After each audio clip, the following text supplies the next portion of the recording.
Hello everyone. तो कैसे हैं आप सभी लोग। स्वागत है आप सभी का आपके अपने यूट्यूब चैनल प्रेस्पेक्टर सुनील में। जहाँ दोस्तों आज के इस वीडियो में हम लोग बिहार मैट्रिक बोर्ड परीक्षा 2025 के लिए क्लास 10th अर्थशास्त्र का अध्याय 4, अध्याय 5, अध्याय 6 और अध्याय 7 यानी कि चार चार अध्याय का जितना भी टॉप मोस्ट वीवीआई ऑब्जेक्टिव है, एक एक ऑब्जेक्टिव को देखने वाला है। तो आप वीडियो के अंत तक बने रहिए और एक एक क्वेश्चन को देखिए, और जिस क्वेश्चन का आंसर आपको पता है तो उसका आंसर आप लोग कमेंट बॉक्स में कमेंट करके भी बता सकते हैं। तो आपको वीडियो के अंत तक बने रहना है और एक एक क्वेश्चन को देखना है, क्योंकि जितना भी क्वेश्चन है इस अध्याय का, चारों अध्याय का जितना भी क्वेश्चन के बारे में हम लोग पढ़ेंगे, एक एक क्वेश्चन वीवीआई है। इसलिए यहाँ पे आप देखेंगे कि नंबर ऑफ ऑब्जेक्टिव जो है, नंबर ऑफ ऑब्जेक्टिव जो आप देखेंगे तो वो बहुत कम है, ज़्यादा ऑब्जेक्टिव नहीं है। नंबर ऑफ ऑब्जेक्टिव जो है वह बहुत कम रहेगा, यानी कि चारों अध्याय मिला के मुश्किल से आपको हम 25 से 30 ऑब्जेक्टिव बताएंगे और वहीं से आपका ऑब्जेक्टिव रहेगा। तो आपको एक क्वेश्चन को भी मिस नहीं करना है, मुश्किल से 25 से 30 क्वेश्चन ही बताएंगे और वहीं से आपका ऑब्जेक्टिव रहेगा। ठीक है, तो चलिए बिना देरी के वीडियो को शुरू करते हैं। और देखिए सबसे पहला नंबर जो क्वेश्चन है वह देखिए, और देखिए सबसे पहला नंबर क्वेश्चन है,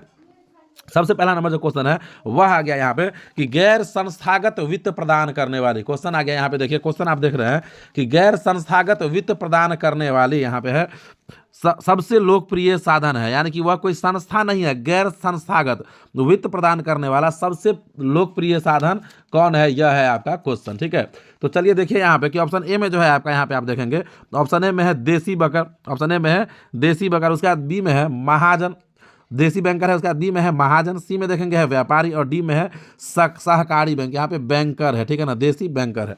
तो इसका जो राइट आंसर हो जाएगा, पहले नंबर क्वेश्चन का जो राइट आंसर हो जाएगा वह हो जाएगा ऑप्शन नंबर बी, यानी कि महाजन इसका राइट आंसर हो जाएगा। और यह क्वेश्चन एक बार नहीं कई बार आपके एग्जाम में पूछा गया है ये वाला क्वेश्चन, तो आप इसे याद रखिएगा। ठीक है, अब देखिए अगले क्वेश्चन, और देखिए अगला क्वेश्चन यानी कि दूसरा नंबर जो क्वेश्चन है वह देखिए है कि इनमें से कौन, दूसरा नंबर क्वेश्चन है कि इनमें से कौन संस्थागत वित्त का साधन है। कह रहा है कि इसमें से कौन संस्थागत वित्त का साधन है। तो यहाँ पे देखिए ऑप्शन ए में जो है यहाँ पे, यानी कि वह संस्था है। ऑप्शन ए में सेठ या साहूकार, क्या यह कोई संस्था है? नहीं। रिश्तेदार, क्या यह कोई संस्था है? नहीं। महाजन, क्या यह कोई संस्था है? नहीं। व्यावसायिक बैंक एक संस्था है। तो इसका जो राइट आंसर होगा वह हो जाएगा व्यावसायिक बैंक, यानी कि ऑप्शन नंबर सी, यानी कि ग जो है यही इसका राइट आंसर हो जाएगा। अब देखिए अगला क्वेश्चन, यानी कि तीसरा नंबर जो क्वेश्चन है वह देखिए, तो तीसरा नंबर क्वेश्चन देखिए है कि भारत का केंद्रीय बैंक कौन सा है। यह क्वेश्चन तो कई बार आपके एग्जाम में आया है कि भारत का केंद्रीय बैंक कौन है। तो यहाँ पे आप देखेंगे कि ऑप्शन ए में है Reserve Bank of India, option B में है क्षेत्रीय ग्रामीण बैंक, ऑप्शन सी में है स्टेट बैंक ऑफ इंडिया और ऑप्शन डी में है पंजाब नेशनल बैंक, जो कि आपका ऑप्शन क, ख, ग और घ भी है। तो आप कमेंट करके बताइए कि इसका आंसर क्या हो जाएगा, कि भारतीय का केंद्रीय बैंक, भारत का केंद्रीय बैंक कौन सा है। तो भारत का जो केंद्रीय बैंक है वह है रिजर्व बैंक ऑफ इंडिया, यानी कि ऑप्शन नंबर ए जो है यही आपका राइट आंसर हो जाएगा। अब देखिए अगला क्वेश्चन, यानी कि चौथा नंबर क्वेश्चन, और देखिए चौथा नंबर क्वेश्चन कितना लाजवाब क्वेश्चन है। देखिए कि राज्य में, चौथा नंबर क्वेश्चन है, राज्य में कार्यरत केंद्रीय सहकारी बैंकों की संख्या कितनी है। राज्य में कार्यरत केंद्रीय सहकारी बैंकों की संख्या कितनी है। तो ऑप्शन ए में यहाँ पे देखेंगे है 50, बी में है 75, सी है 35 और डी में है 25। तो इसका जो राइट आंसर होगा वो ऑप्शन नंबर डी हो जाएगा, यानी कि 25 बैंक इसका राइट आंसर हो जाएगा। ठीक है, अब आ जाइए अगले क्वेश्चन की ओर। देखिए अगला क्वेश्चन, यानी कि पांचवा नंबर क्वेश्चन देखिए है कि दीर्घकालीन ऋण प्रदान करने वाली संस्था कौन सी है, यानी कि लंबे समय के लिए, दीर्घकालीन यानी कि लंबे समय के लिए, तो दीर्घकालीन ऋण प्रदान करने वाली संस्था कौन सी है यह आपसे पूछ रहा है। तो ऑप्शन ए में है कृषक महाजन, बी में है भूमि विकास बैंक, सी में है प्राथमिक कृषि साख समिति और डी में है इनमें से कोई नहीं। तो इसका जो राइट आंसर होगा वो ऑप्शन नंबर ख हो जाएगा, यानी कि भूमि विकास बैंक इसका राइट आंसर हो जाएगा, जिसे हम लोग बी भी कहेंगे, ऑप्शन नंबर बी। अब आ जाइए अगले क्वेश्चन की ओर। देखिए अगला क्वेश्चन, यानी कि छठा नंबर जो क्वेश्चन है वह देखिए, तो छठा नंबर क्वेश्चन देखिए है, छठा नंबर क्वेश्चन है यहाँ पे कि भारत की वित्तीय राजधानी यानी कि फाइनेंशियल कैपिटल किस शहर को कहा गया। भारत का वित्तीय राजधानी किस शहर को कहा गया है, यह क्वेश्चन भी आपके एग्जाम में कई बार आया है। तो ऑप्शन ए में है मुंबई, बी में है दिल्ली, सी में है पटना और डी में है बेंगलोर। तो इसका जो राइट आंसर होगा वो ऑप्शन नंबर ए, यानी कि क जो है मुंबई, यही इसका राइट आंसर हो जाएगा। ठीक है मेरे भाई, तो चलिए अब आ जाइए अगले क्वेश्चन की ओर। देखिए अगला क्वेश्चन, यानी कि सातवां नंबर जो क्वेश्चन है वह देखिए, तो सातवां नंबर क्वेश्चन देखिए कितना लाजवाब क्वेश्चन है कि सहकारिता प्रांतीय सरकारों का हस्तांतरित विषय कब बना था। तो ऑप्शन ए में है 1929 में, बी है 1919 में, सी है 1918 में और डी है 1914 ईस्वी में। तो इसका जो राइट आंसर होगा वो ऑप्शन नंबर ख, यानी कि बी हो जाएगा, 1919 ईस्वी इसका राइट आंसर हो जाएगा। अब आ जाइए अगले क्वेश्चन की ओर। देखिए 8वां नंबर जो क्वेश्चन है वह है कि देश में अभी कार्यरत क्षेत्रीय ग्रामीण बैंकों की संख्या है। देश में अभी कार्यरत क्षेत्रीय ग्रामीण बैंकों की संख्या है, कितना संख्या है? तो ऑप्शन ए में है यहाँ पे 190, बी है 192, सी है 199 और डी है 196। तो इसका जो राइट आंसर होगा वो ऑप्शन नंबर डी हो जाएगा, यानी कि 196 इसका राइट आंसर हो जाएगा। जिस किसी भी क्वेश्चन का आंसर आपको पता है तो आप कमेंट बॉक्स में कमेंट करके बता ही सकते हैं, और बता ही नहीं सकते हैं, आपको बताना ही है। अब आ जाइए अगले क्वेश्चन की ओर। देखिए 9वां नंबर क्वेश्चन है कि व्यावसायिक बैंकों का 9वां नंबर क्वेश्चन है कि व्यावसायिक बैंक का राष्ट्रीयकरण कब किया गया था? तो व्यावसायिक बैंकों का राष्ट्रीयकरण कब किया गया था? तो ऑप्शन ए है 1966 में, बी है 1980 में, सी है 1969 में और डी है 1975 ईस्वी में। तो इसका जो राइट आंसर होगा वो ऑप्शन नंबर सी हो जाएगा, यानी कि 1969 ईस्वी जो है यही इसका राइट आंसर हो जाएगा। तो अभी तक जो आप इतना क्वेश्चन देखे हैं, यह जितना भी क्वेश्चन था यह चौथे अध्याय से था। तो अब जो हम लोग क्वेश्चन देखेंगे वह देखेंगे 5वें अध्याय से, जिसका कि नाम है रोजगार एवं सेवाएं। तो इस अध्याय से भी हम लोग जितना भी क्वेश्चन देखेंगे सब का सब क्वेश्चन VVI ही देखेंगे, एक्स्ट्रा क्वेश्चन देखना ही नहीं है। तो चलिए शुरू करते हैं। और देखिए यह जो क्वेश्चन है यह देखिए क्या है। तो क्वेश्चन यहाँ पे हम देख रहे हैं कि क्वेश्चन है कि आर्थिक विकास का तीसरा क्षेत्र क्या है? क्वेश्चन है कि आर्थिक विकास का तीसरा क्षेत्र क्या है, यह है क्वेश्चन। तो ऑप्शन है कृषि क्षेत्र, बी है विज्ञान क्षेत्र, सी है शिक्षा क्षेत्र और डी है आपका सेवा क्षेत्र। तो इसका जो राइट आंसर होगा वो ऑप्शन नंबर डी, यानी कि घ जो है सेवा क्षेत्र, यही इसका राइट आंसर हो जाएगा। ठीक है, अब आ जाइए अगले क्वेश्चन की ओर। देखिए अगला क्वेश्चन यानी कि 11वां नंबर जो क्वेश्चन है वह है कि मानव पूंजी के प्रमुख घटक कितने हैं? 11वां नंबर क्वेश्चन है कि मानव पूंजी के प्रमुख घटक कितने हैं, यह है क्वेश्चन। यहाँ पे मानव पूंजी के प्रमुख घटक कितने हैं? तो यहाँ पे देखिए ऑप्शन ए में है 6, बी में है 4, सी में है 5 और डी में है 8। तो इसका जो राइट आंसर होगा वो ऑप्शन नंबर सी, यानी कि 5 इसका राइट आंसर हो जाएगा। अब देखिए अगला क्वेश्चन, और देखिए अगला क्वेश्चन यानी कि 12वां नंबर जो क्वेश्चन है वह देखिए है कि कौन बीमारू राज्य नहीं है? क्वेश्चन है कि इनमें से कौन है जो बीमारू राज्य नहीं है, यह आपसे पूछ रहा है। बीमारू राज्य है नहीं है। तो यहाँ पे देखिए ऑप्शन ए में है बिहार, बी में है मध्य प्रदेश, सी में है उत्तर प्रदेश और डी में है उड़ीसा। तो देखिए बीमारू, तो BI से बिहार हो जाता है, M से मध्य प्रदेश हो जाता है, U से उत्तर प्रदेश हो जाता है। उसको इसमें आपसे पूछ रहा है कि बीमारू राज्य कौन नहीं है, ये आपसे पूछ रहा है। तो इसका जो राइट आंसर होगा वो ऑप्शन नंबर सी, यानी कि अभी ऑप्शन नंबर सी जो है यह इसका राइट आंसर हो जाएगा। अब आ जाइए अगले क्वेश्चन की ओर। देखिए अगला क्वेश्चन यानी कि अगला क्वेश्चन देखिए है कि कौन सी सेवा गैर सरकारी है? यह जो सेवा दिया हुआ है इसमें से कौन सा सेवा है जो गैर सरकारी है, सरकारी सेवा नहीं है? वह तो सैन्य सेवा सरकारी है या गैर सरकारी? सरकारी सेवा है। वित्त सेवा सरकारी है या गैर सरकारी? सरकारी सेवा है। रेल सेवा सरकारी है या गैर सरकारी? सरकारी सेवा है। तो गैर सरकारी सेवा कौन है? तो गैर सरकारी सेवा है मॉल सेवा।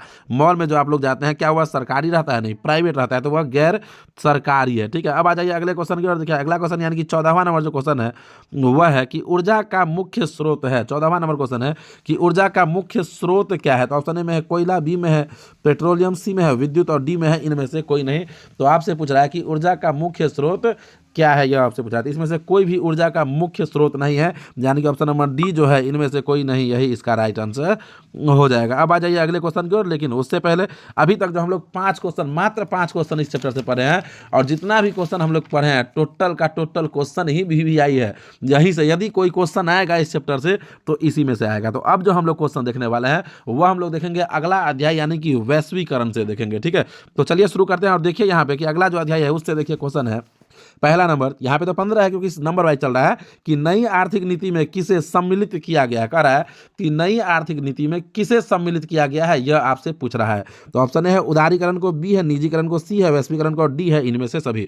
तो नई आर्थिक नीति जो है उसमें उदारीकरण को भी शामिल किया गया है, निजीकरण को भी और वैश्वीकरण को भी, यानी कि इसका जो आंसर होगा वो ऑप्शन नंबर डी हो जाएगा, यानी कि इनमें से सभी इसका राइट आंसर हो जाएगा। तो ऑब्जेक्टिव तो देख ही रहे हो, वीडियो को लाइक करके चैनल को सब्सक्राइब नहीं किया हो तो वीडियो को लाइक करके चैनल को सब्सक्राइब भी कर लीजिए। अब देखिए अगला क्वेश्चन यानी कि 16वां नंबर जो क्वेश्चन है वह देखिए है 16वां नंबर क्वेश्चन है कि वैश्वीकरण के मुख्य अंग कितने हैं। यह है क्वेश्चन आपका कि वैश्वीकरण के मुख्य अंग कितने हैं। तो यहाँ पे ऑप्शन ए में है कि 1 है, बी है 2 है, सी है 3 है, सी है कि 5 है और डी है कि 4 है। तो इसका जो राइट आंसर हो जाएगा वह हो जाएगा ऑप्शन नंबर सी, यानी कि 5 इसका राइट आंसर हो जाएगा। ठीक है, 5 नहीं इसका 3 ही होगा। 3 आपको कहाँ पे दिख रहा है? यहाँ पे 3 है ही नहीं, इसका 3 ही होगा। इसे आप सही कर लीजिएगा। ये जो क्वेश्चन है कि वैश्वीकरण के मुख्य अंग कितने हैं, तो 3 है। कौन कौन? उदारीकरण, निजीकरण और वैश्वीकरण। यहाँ पे जो 5 है ना, ये यहाँ पे 3 होएगा। ठीक है, यहाँ पे 3 होएगा, आप 3 नोट कीजिएगा। ठीक है, अब आ जाइए अगले क्वेश्चन की ओर। देखिए अगला जो क्वेश्चन है वह देखिए 17वां नंबर क्वेश्चन है कि इनमें से कौन बहुराष्ट्रीय कंपनी इनमें से कौन बहुराष्ट्रीय कंपनी है, यह है क्वेश्चन। तो यहाँ पे देखिए ऑप्शन ए में है फोर्ड मोटर्स। इनमें से क्वेश्चन रहेगा यहाँ पे कि इनमें से कौन बहुराष्ट्रीय कंपनी नहीं है, ये रहेगा क्वेश्चन। क्वेश्चन यहाँ पे मिसटाइप हो गया है, ये रहेगा कि इनमें से कौन बहुराष्ट्रीय कंपनी नहीं है, ये है क्वेश्चन यहाँ पे, ठीक है। तो देखिए ऑप्शन ए में है फोर्ड मोटर्स, बी में है सैमसंग, सी में है कोका कोला और डी में है इनमें से कोई नहीं। तो इनमें से तो इसका जो राइट, अब आ जाइए अगले क्वेश्चन की ओर। देखिए अगला क्वेश्चन यानी कि आप यहाँ पे देखेंगे 17वां नंबर जो क्वेश्चन है वह है कि इनमें से कौन बहुराष्ट्रीय कंपनी है नहीं, यहाँ पे होगा कि नहीं है, क्वेश्चन सही कर लीजिएगा, नहीं है। और यहाँ पे ऑप्शन सी में जो यहाँ पे आप कोका कोला देख रहे हैं ना, ये होगा पार्ले, ठीक है ना, ये क्या हो जाएगा, पार्ले होगा। तो इसे भी सही कर लीजिएगा, ठीक है। तो क्वेश्चन रहेगा कि इनमें से कौन बहुराष्ट्रीय कंपनी नहीं है। तो फोर्ड मोटर्स बहुराष्ट्रीय कंपनी है, सैमसंग बहुराष्ट्रीय माने जो बहुत सारे देशों में काम करता है, ठीक है ना। और पार्ले जो है ये अपना देश का कंपनी है, यानी कि यह भारत का ही एक ही देश में इसका व्यवसाय है। तो यह जो है यह बहुराष्ट्रीय कंपनी नहीं है, यानी कि सी इसका राइट आंसर हो जाएगा। तो ऑप्शन में सिर्फ कोका कोला को जगह पे आपको पार्ले करना है, ठीक है। तो यह इसका राइट आंसर हो जाएगा, ठीक। अब आ जाइए अगले क्वेश्चन की ओर। देखिए अगला क्वेश्चन यानी कि 18वां नंबर जो क्वेश्चन है वह है कि वैश्वीकरण का अर्थ है, वैश्वीकरण का अर्थ है, वैश्वीकरण का अर्थ है। ऑप्शन ए में है यहाँ पे विदेशी पूंजी एवं विनियोग पर रोक। ऑप्शन बी में है व्यापार पूंजी तकनीक हस्तांतरण सूचना प्रवाह के साथ समन्वय। सी में है सरकारीकरण की प्रक्रिया को बढ़ाना और डी में है इनमें से कोई नहीं।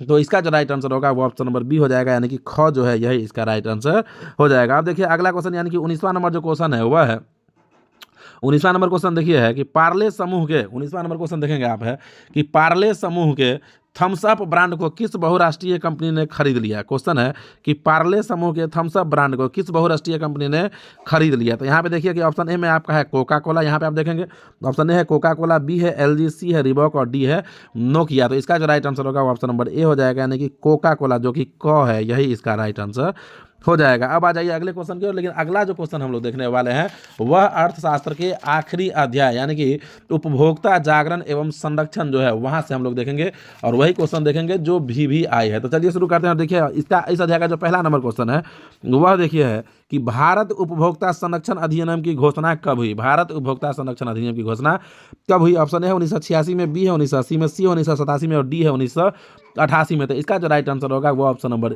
ए हो जाएगा, यानी कि 1986 ईस्वी इसका राइट आंसर हो जाएगा।